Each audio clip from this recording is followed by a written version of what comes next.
चांडियो मां दराजा शरीफ वेठो आहियां। असांजी भेण ॾिनल हुई कश्मीर में, उते नालो छा शबीर नालो आहे हिकिड़े जो, गुलाम सेन नालो आहे, गुलाम सेन जो पुटु आहे इहो शबीर, ऐं यूसुफ नालो आहे, मोहम्मद नालो आहे हिकिड़े जो, ऐं ॿियो जो दिलशाद नालो आहे। इन्हनि असांजी भेण खे मारे क़तलु करे चए थो असांखे न लाश था ॾियनि, न असांखे मुंहुं था ॾेखारनि। असां थाणे ते क़ुर खणी आऊं, न असांजी पुलिस थी मदद करे, न का शइ थी करे, असांखे धिका ॾेई कढी थी चले। हुननि को पुलिस पैसा खाई वेही रही आहे, असांखे धिका ॾेई थी चले, चए थो सुभाणे 9 बजे अचो तव्हां फ़ैसिलो कंदो। पुलिस जा फ़ैसिला कंदी आहे।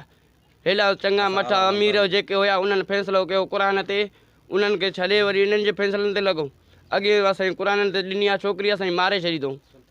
सुल्तान साहब DSP गंबड़ जो आहे, उन फ़ैसिलो कयो। मां चयो हक़ कयो, मुंहिंजी धीउ मारे गार कई त बि ॾियो, जो जींदी आहे बि ॾियो।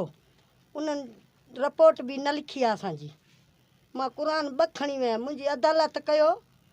मां ग़रीब मिसकीन आहियां, मूंखे न पियो न टिको, मां किथे मुंहिंजो नियाणी लिखाई कोन पहुची। मुंहिंजी नियाणी लॻी मूंखे त न लॻारे